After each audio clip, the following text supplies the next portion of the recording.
Bonjour à tous, du coup je vais en profiter pour faire un petit retour sur l'Ecos en vidéo. Donc voilà, on charge la PSP.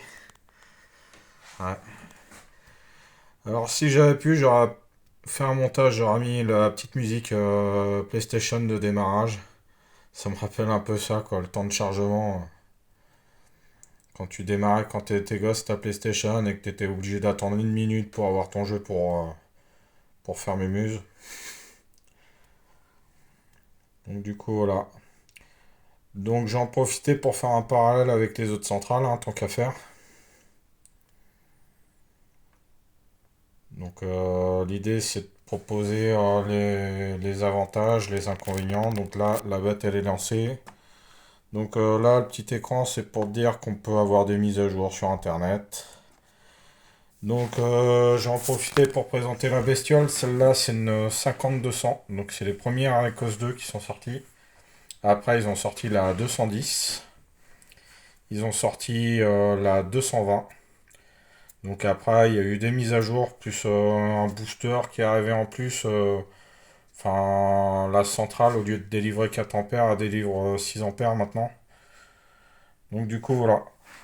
Donc quand on reprend les cos, du coup, là, on est sur le poste de pilotage. Donc en fait, on peut jouer sur deux postes différents. Donc là, je vais prendre ma 040 DE. Voilà. Comme ça permet de montrer. Donc là, nouveau 03, c'est la locomotive d'origine. On s'en fout un peu. Et là, du coup, la 040 DE, bah, c'est une 63 000 R37. Donc les trucs intéressants, c'est pour les fonctions. Les fonctions, en fait, Asus a été les premiers à mettre en écran et avec des petits symboles les fonctions. Donc là, on retrouve, moi j'ai mis ça pour un moteur pour le bruit moteur. Là, c'est les sifflets numéro un, sifflet numéro 2. Là, c'est la sablière. Là, c'est des bruits de rail, encore un sifflet, un bruit de porte. Enfin bref. Donc du coup, voilà. Alors, truc intéressant, c'est les potards. Les potentiomètres sont vraiment pas mal. Donc là, pour changer de sens, crac, on revient en arrière. Et si on veut rechanger, idem. Donc c'est le côté super pratique. Les potentiomètres, ils sont motorisés. C'est vrai que c'est pas mal. C'est assez précis. Et puis pour le changement de sens, c'est bien aussi. Donc là, du coup, on va passer. Je vais vous montrer aussi la partie TCO. Donc là, c'est là que je trouve que le bas blesse. C'est-à-dire que par exemple, on va prendre une Z21, on va avoir un poste de commande qui va être ici, le deuxième poste de commande. Si on a une tablette, par contre, à la place d'avoir le deuxième poste de commande avec la tablette, on peut aussi avoir le TCO. Donc on peut avoir une machine plus le TCO à côté. Alors que là, on est obligé de jongler donc du coup entre les machines et le TCO. Donc voilà, on est sur la bête. Alors, l'autre truc qui me déplaît aussi, c'est au niveau des itinéraires. Là, on voit les positions d'aiguille. Quand on regarde sur une Z21, en fait, le train, il fait tout le tour. Faut que je regarde d'ailleurs si je peux modifier ça là-dessus. Là, j'ai vu qu'il y avait un... Là-dedans, je crois qu'il y a un truc pour boucler éventuellement le circuit de tête. Enfin, c'est ce que j'avais cru voir, mais je suis pas sûr. Donc du coup, là, on va revenir sur le TCO, et c'est vrai que c'est pas... Je trouve pas ça super pratique. Surtout quand en plus les boutons les boutons de trajet sont pas trop repérés quoi. Ouais. Et en plus là, du coup, j'ai fait ma voie contiguë et en plus les aiguilles à l'affichage et correspondent pas. Donc ouais, c'est pas le top. Alors ça, c'est peut-être juste une histoire de réglage. Crac, là, j'ai remis en voie directe et sur le terrain, c'est même pas en voie directe d'ailleurs. Qu'est-ce que c'est que ce bordel? Là, elle est en voie directe et l'autre, elle est pas passée. Donc, j'ai encore un bug. Voilà. J'ai encore un bug d'aiguille.